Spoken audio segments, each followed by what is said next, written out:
नमस्कार, स्वागत है आपका राज्यसभा टीवी में। मैं हूं आपके साथ अमृता चौरसिया। आइए शुरुआत करते हैं मुख्य समाचारों के साथ। कोटा से बीजेपी सांसद ओम बिरला का लोकसभा अध्यक्ष बनना तय। एनडीए के उम्मीदवार के तौर पर प्रधानमंत्री नरेंद्र मोदी ने किया प्रस्ताव। चुनाव की औपचारिकता कल होगी पूरी। नवनिर्वाचित सदस्यों की शपथ का काम पूरा।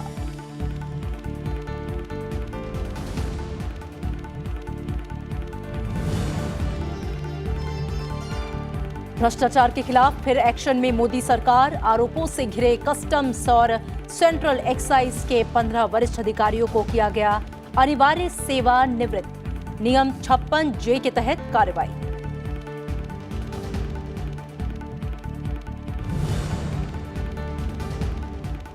चालू वित्त वर्ष के लिए महाराष्ट्र विधानसभा में 20,292 करोड़ के घाटे का अतिरिक्त बजट पेश। कृषि, सिंचाई, महिलाओं और पिछड़े वर्ग का रखा गया ध्यान। सूखा पीड़ित किसानों को दी गई 4,461 करोड़ रुपए की राहत।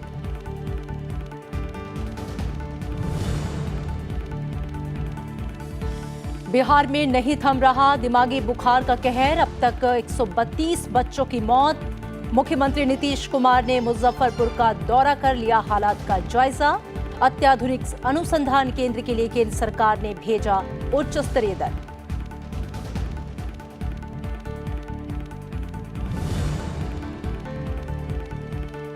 जम्मू कश्मीर के अनंतनाग में जैश ए मोहम्मद के 2 आतंकी ढेर। 14 फरवरी को पुलवामा में हुए हमले से जुड़ा था मारा गया आतंकी सज्जाद भट्ट। मुठभेड़ में सेना का एक जवान भी शहीद।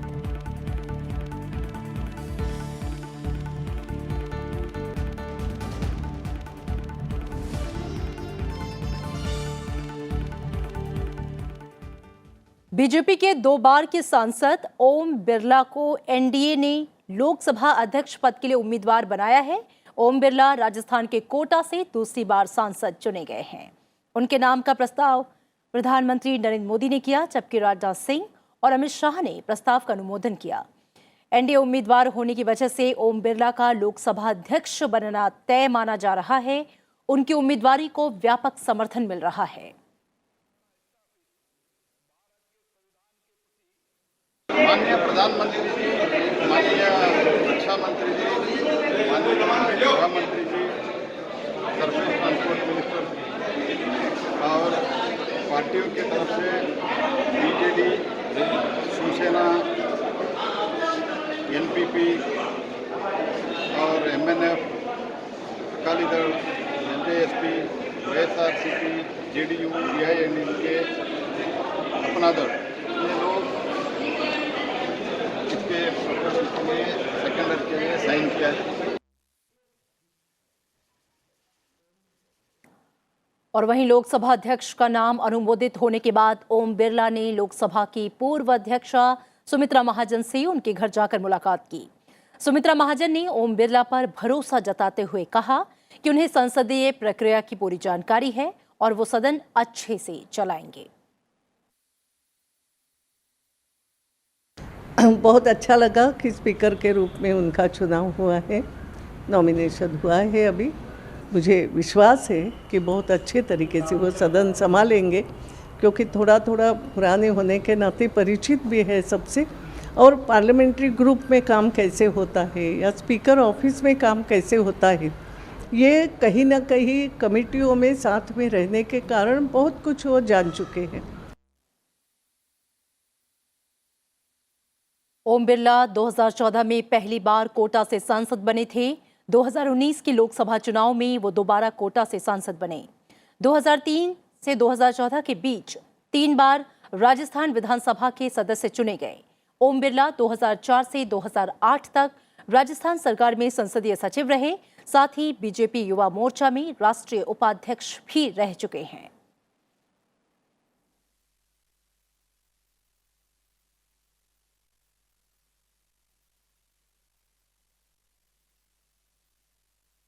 सत्रहवीं लोकसभा के पहले सत्र के दूसरे दिन बाकी आज सांसदों को सदस्यता की शपथ दिलाई गई।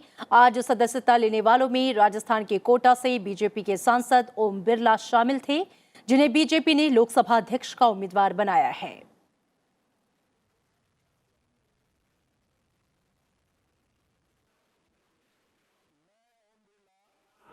जो लोकसभा का सदस्य निर्वाचित हुआ हूं, ईश्वर की शपथ लेता हूं कि मैं विधि द्वारा स्थापित भारत के संविधान के प्रति सच्ची श्रद्धा और निष्ठा रखूंगा।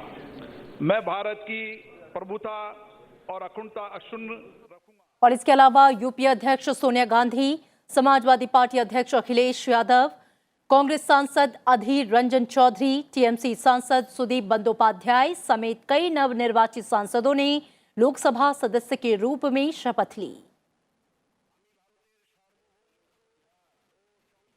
शिरोमणि अकाली दल प्रमुख सुखबीर सिंह बादल ने भी आज सदस्यता की शपथ ग्रहण की।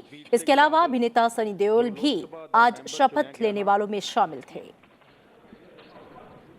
I, Sunny Deol, having been elected a member of the House of the People, do swear in the name of God that I will bear true faith and allegiance to the Constitution of India as by law established.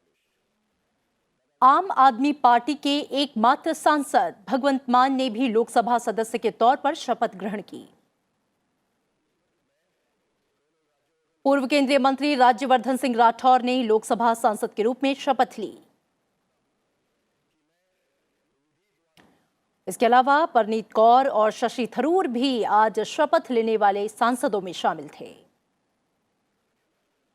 I, Shashi Tharoor, having been elected a member of the House of the People, do swear in the name of God that I will. Congress ने अपने वरिष्ठ नेता अधीर रंजन चौधरी को लोकसभा में कांग्रेस सदन का नेता बनाया है। सूत्रों के मुताबिक पहले इस पद के लिए राहुल गांधी का नाम तय किया गया था, लेकिन उनके इनकार के बाद अधीर रंजन को लोकसभा में कांग्रेस का नेता बनाया गया। दिल्ली में यूपीए अध्यक्ष सोनिया गांधी के आवास पर कांग्रेस के वरिष्ठ नेताओं की बैठक में यह फैसला लिया गया। पार्टी के तमाम बड़े नेता A K. Antony, Jairam Ramesh, Ghulam Nabi Azad, Anand Sharma, P Chidambaram, Adhir Ranjan Chaudhary और के सुरेश मौजूद रहे। बैठक में लोकसभा अध्यक्ष के चुनाव और संसद सत्र के दौरान महत्वपूर्ण मुद्दों के बारे में रणनीति तैयार करने पर विचार किया गया। मेरे को ये जिम्मेदारी सौंपा गया कि तुम ये सामने रहो। मैं इसलिए कहा ठीक है, मुझे सामने खड़ा कर दिया गया। मैं कहा ठीक है, मैं एक सोल्जर हूँ, फूड सोल्जर हूँ, तो फूड सोल्जर तो आगे रहते हैं, तो कोई हर्जा नहीं। हमारा सारे मेंबर है, सारे मेंबर दिग्गज है, कोई हर्ज कद्दावर है, सारे मेंबर तो लड़ेगा, हम उनके साथ रहेंगे एक फूड सोल्जर की हैसियत से। संसद सत्र के दौरान अपनी रणनीति को लेकर विपक्षी दलों की बैठक चल रही है। यूपीए अध्यक्ष सोनिया गांधी और कांग्रेस संसदीय दल की ओर से बुलाई गई इस बैठक में विभिन्न दलों के नेता शामिल हैं। विपक्षी दल सत्र के दौरान संयुक्त रणनीति पर चर्चा कर रहे हैं। कल प्रधानमंत्री की ओर से बुलाई गई बैठक को देखते हुए ये काफी अहम मानी जा रही है।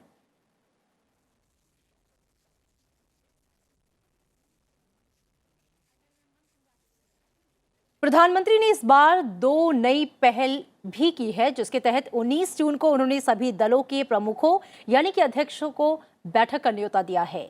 यह बैठक कल दोपहर 3 बजे संसद भवन परिसर में होगी।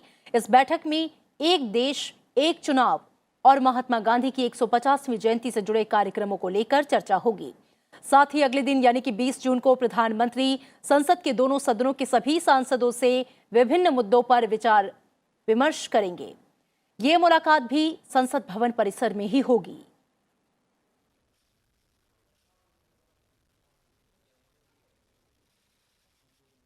बीजेपी के नए बनाए गए कार्यकारी अध्यक्ष जेपी नड्डा ने आज पार्टी दफ्तर पहुंचकर कार्यभार संभाल लिया। उनका आज बीजेपी दफ्तर में अभिनंदन किया गया। बीजेपी के अध्यक्ष अमित शाह ने पूर्व स्वास्थ्य मंत्री रहे नड्डा को बधाई दी। दफ्तर में कई केंद्रीय मंत्रियों के साथ पार्टी पदाधिकारियों और कार्यकर्ताओं ने जेपी नड्डा का गर्मजोशी से स्वागत किया। अमित शाह अभी अध्यक्ष बने हुए हैं। बीजेपी के इतिहास में पहली बार राष्ट्रीय अध्यक्ष के रहते कार्यकारी अध्यक्ष बनाया गया है। कल बीजेपी संसदीय बोर्ड की बैठक में नड्डा को कार्यकारी अध्यक्ष बनाने का फैसला लिया गया। इससे नड्डा के संगठन चुनाव के बाद नए अध्यक्ष चुने जाने के आसार बढ़ गए हैं। बीजेपी सूत्रों के मुताबिक अमित शाह का कार्यकाल दिसंबर 2019 में पूरा होना है और वो पार्टी के एक व्यक्ति एक पद के सिद्धांत के चलते पार्टी अध्यक्ष के रूप में अपने कार्यकाल में विस्तार नहीं लेना चाहेंगे। फिलहाल हरियाणा, झारखंड और महाराष्ट्र जैसे 3 राज्यों के विधानसभा चुनाव तक संसदीय दल ने अमित शाह को ही राष्ट्रीय अध्यक्ष बनाए रखने का फैसला किया है।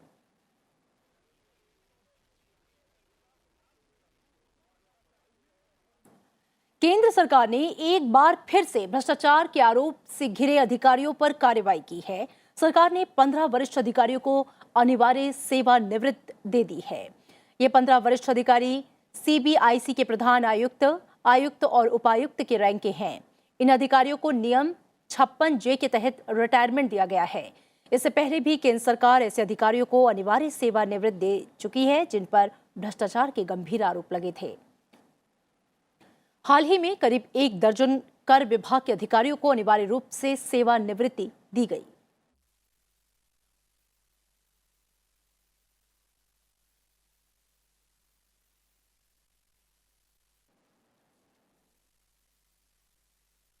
सरकार काले धन और आपराधिक कर की चोरी के गंभीर मामलों के खिलाफ सख्त कार्रवाई करने जा रही है। कुछ मामलों में आयकर चोरी पर अब राहत पाने के सभी दरवाजे बंद हो गए हैं।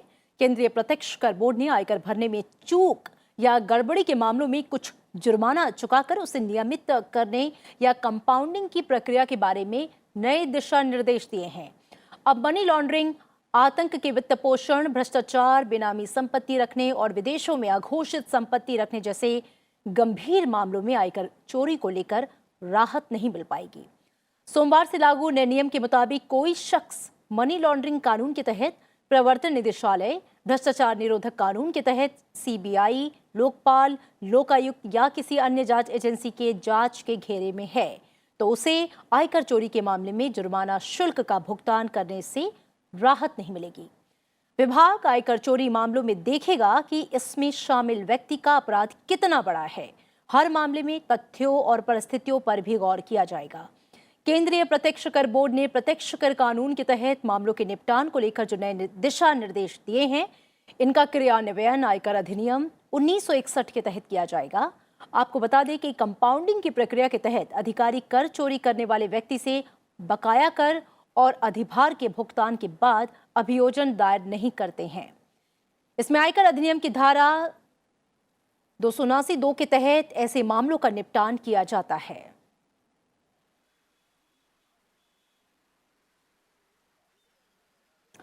सूचना और प्रसारण मंत्रालय ने परामर्श जारी करके सभी निजी टीवी चैनलों से डांस कार्यक्रमों में छोटे बच्चों को उपयुक्त रूप से दिखाने को कहा है।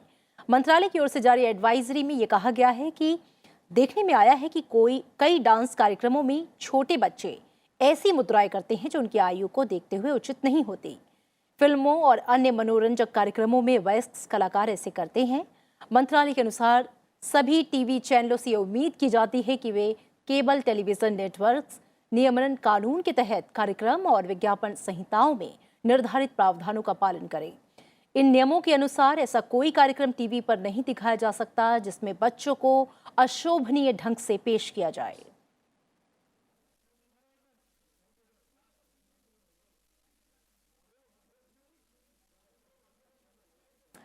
गुजरात में राज्यसभा चुनाव को लेकर कांग्रेस की याचिका पर सुप्रीम कोर्ट सुनवाई से सहमत हो गया है। इस मामले में कल सुनवाई होगी। आज मामले को लेकर जस्टिस दीपक गुप्ता और जस्टिस सूर्यकांत की अवकाश पीठ ने यह फैसला लिया। मामले में तत्काल सुनवाई की मांग की गई थी।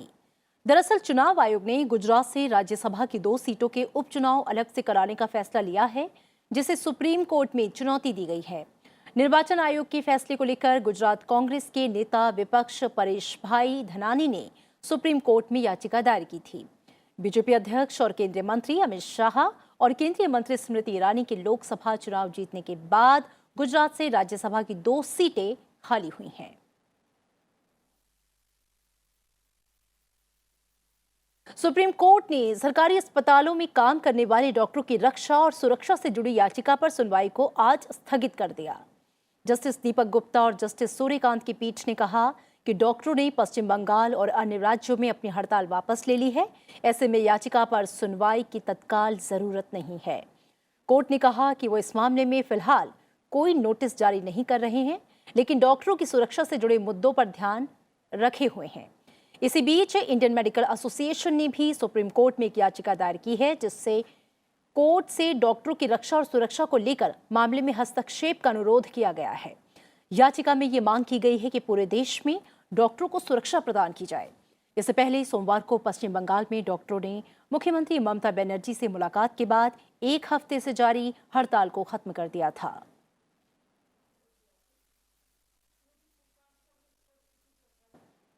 और अयोध्या के राम जन्मभूमि परिसर में 2005 में हुए आतंकी हमले में आज प्रयागराज की विशेष अदालत ने फैसला सुनाया। नैनी सेंट्रल जेल में हुई सुनवाई में विशेष अदालत ने 4 दोषियों को उम्र कैद की सजा सुनाई है। उन पर 40,000 रुपए का जुर्माना भी लगाया गया, जबकि एक आरोपी को बरी कर दिया गया। 5 जुलाई 2005 में हुए आतंकी हमले में 2 लोग मारे गए थे और सुरक्षाकर्मी घायल हुए थे। आतंकी हमले के साजिशकर्ता अरशद मौके से ही उसे मार गिराया गया था।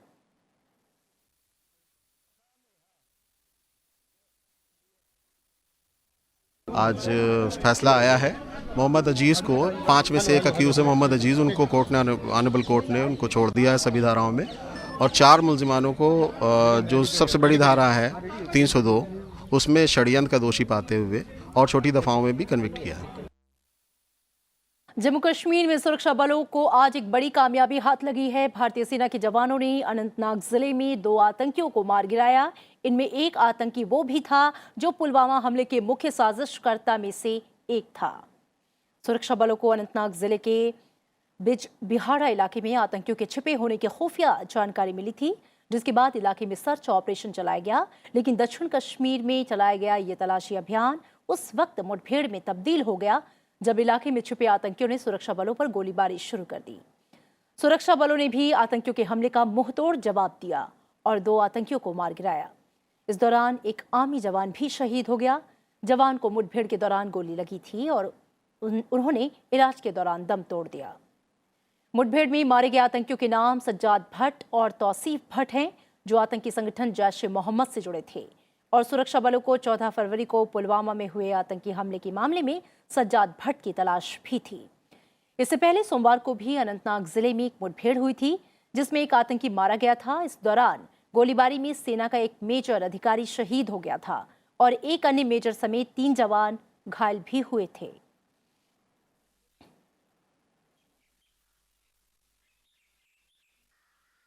महाराष्ट्र विधानसभा में आज फडणवीस सरकार का 2019-20 के लिए अतिरिक्त बजट पेश किया गया, जिसमें सूखे से निपटने की कार्ययोजना की बात कही गई है। महाराष्ट्र सरकार की तरफ से विधानसभा में 20,292 करोड़ रुपए राजस्व घाटे का अतिरिक्त बजट पेश किया गया। महाराष्ट्र के वित्त मंत्री सुधीर मुनगंटीवार ने देवेंद्र फडणवीस सरकार की तरफ से अतिरिक्त बजट पेश किया, जिसमें कृषि, सिंचाई, बुनियादी ढांचे का विकास, महिलाओं, पिछड़े, अन्य पिछड़े वर्गों और आदिवासियों के कल्याण को लेकर कई प्रस्ताव शामिल किए गए। बजट में सिंचाई क्षेत्र के लिए 12,000 करोड़ रुपए, सूक्ष्म सिंचाई के लिए 350 करोड़ रुपए, धनगर समुदाय के विकास के लिए 1,000 करोड़ रुपए, ओबीसी निगमों के लिए 200 करोड़ रुपए, 4 कृषि विश्वविद्यालयों में शोध के लिए 600 करोड़ रुपए और दिव्यांगजनों के लिए घरों के निर्माण के लिए 100 करोड़ रुपए का प्रस्ताव है। महाराष्ट्र सरकार गोपीनाथ मुंडे शतकरी अपघात बीमा योजना के तहत राज्य के 5.5 करोड़ लोगों को बीमा कवर उपलब्ध कराएगी और इस योजना का विस्तार 210 करोड़ रुपए के परिव्यय के साथ किया जाएगा। अतिरिक्त बजट में किसानों के लिए कर्ज माफी योजना जारी रहने का ऐलान किया गया है। साथ ही पेयजल के लिए नई योजना शुरू किए जाने की घोषणा की गई है। महात्मा गांधी की 150वीं जयंती को चिन्हित करने के लिए महाराष्ट्र सरकार ने राज्य में सरपंचों को दिए जाने वाले मानदेय में वृद्धि की घोषणा भी की। इसके लिए 200 करोड़ रुपए के परिव्यय का प्रस्ताव रखा गया है। खादी और ग्रामोद्योग बोर्ड के लिए भी 100 करोड़ रुपए के अनुदान की व्यवस्था की गई है। अतिरिक्त बजट पेश करने के दौरान वित्त मंत्री ने कहा कि राज्य सरकार की तरफ से सूखा पीड़ित किसानों को 4,461 करोड़ रुपए की मदद पहुंचाई गई है। महाराष्ट्र के अर्थ मंत्री ने जो बजट पेश किया है, मैं ऐसा मानता हूं कि बहुत ही बैलेंस्ड इस प्रकार का बजट पेश हुआ है। इस बजट के माध्यम से महाराष्ट्र को आगे ले जाने के लिए कई योजनाएं सामने आई है। विशेष रूप से खेती किसानी के क्षेत्र को एक सस्टेनेबिलिटी देने के लिए, एक शाश्वतता देने के लिए जिस प्रकार की प्रोविजंस इसमें की गई है, वो बहुत महत्वपूर्ण है और इससे खेती किसानी को फायदा होगा और उसमें शाश्वतता भी आएगी। और अब खबर बजट से जुड़ी खास कवरेज की।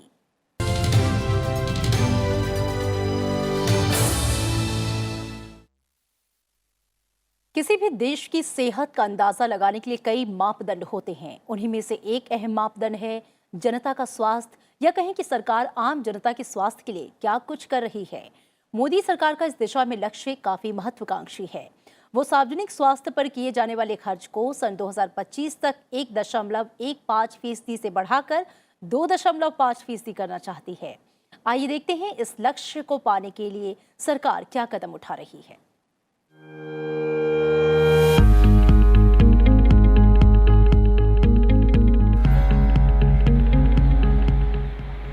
इस साल फरवरी में आए अंतरिम बजट में सरकार ने साल 2019-20 के लिए स्वास्थ्य पर 61,398 करोड़ रुपए खर्च करने की घोषणा की थी।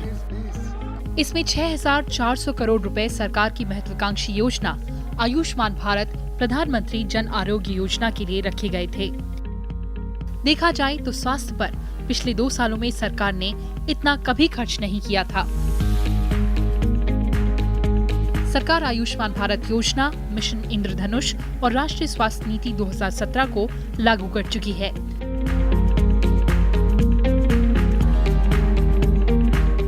जानकारों की सलाह है कि अगले 5 सालों में सरकार को इन योजनाओं को और ज्यादा प्रभावी रूप से लागू करना होगा। Really make those expectations real, which means implementing on some of the major policy and programmatic decisions that were taken in during the last NDA regime of 5 years. The most critical of which obviously was the programmatically was Ayushman Bharat, which really has, I think, from an aspirational standpoint for 500 million people, I think it really empowers them. So for us to sort of ensure that the infrastructure, the architecture, the people, the processes are in place in order to make that happen is obviously priority, no question. सभी के लिए स्वास्थ्य के मकसद से कामयाबी पाने के रास्ते में सरकार के लिए सबसे बड़ी बाधा स्वास्थ्य कर्मचारियों की कमी है। जानकारों की राय है कि इसके लिए हर एक जिला अस्पताल को मेडिकल कॉलेज में तब्दील करना होगा। साथ ही उन डॉक्टरों को और ज्यादा सुविधाएं, सहायता और प्रोत्साहन देना होगा जो गांव में जाकर प्रैक्टिस करते हैं। The whole idea of Ayushman Bharat, itself is a very, very clear indication of the fact that this is important and that it needs to be obviously resourced as well. It's not just an idea. But there are important things like, for example, strengthening of, taking medical colleges, taking district hospitals, converting them into medical colleges, adding seats over there. It's a very important aspect for us, to increase capacity, right, in terms of doctors. किसी भी देश की तरक्की के लिए जरूरी है कि उसकी जनता शिक्षित और स्वस्थ हो। एक आंकड़े के मुताबिक अगर किसी देश में रहने वाले 20 से 64 साल के उम्र के लोग स्वस्थ रहते हैं तो उसका आर्थिक विकास भी बेहतर होता है। जरूरत है भारत भी इसी मंत्र को अपनाए। कृति मिश्रा, राज्यसभा टीवी।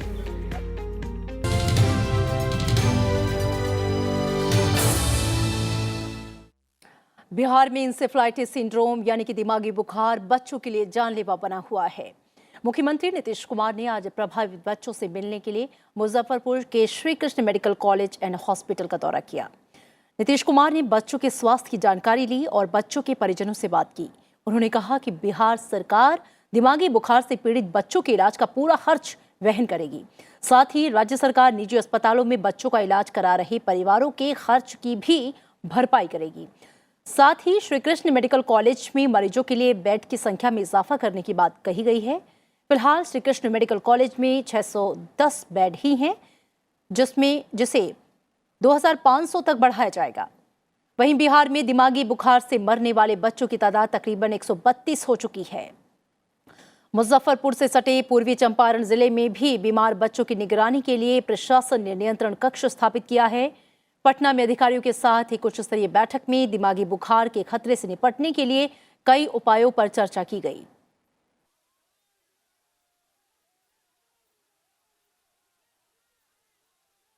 ऐसे तो चिकित्सकों की वहाँ कमी नज़र नहीं आ रही थी और सारे चिकित्सक मनोयोग से काम कर रहे हैं। फिर भी उनको सप्लीमेंट करने के लिए, क्योंकि 5-6 दिन से क्राइसिस चल रहा है, तो कुछ चिकित्सक बाहर से भेजे जाएं। तो हम लोग आज ही वहाँ पर कुछ चिकित्सकों को DMCH से और PMCH से भेज रहे हैं वहाँ पर, और वहाँ जाके उनको सप्लीमेंट करेंगे। तीसरा हम लोगों ने कहा है, फिर सरकार ने डायरेक्शंस दिया है कि वैसे तो लोगों के बीच प्रचार हो रहा है कि इस बीमारी से किस तरह से सामना किया जाए।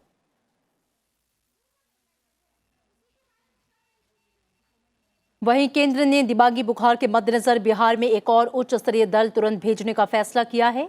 ये दल मुजफ्फरपुर में अत्याधुनिक अनुसंधान केंद्र स्थापित करने के लिए आवश्यक कार्य करेगा। इस बीच राष्ट्रीय मानवाधिकार आयोग ने दिमागी बुखार से बच्चों की मौत पर स्वास्थ्य मंत्रालय के सचिव और बिहार सरकार के प्रमुख सचिव को नोटिस जारी कर जवाब मांगा है।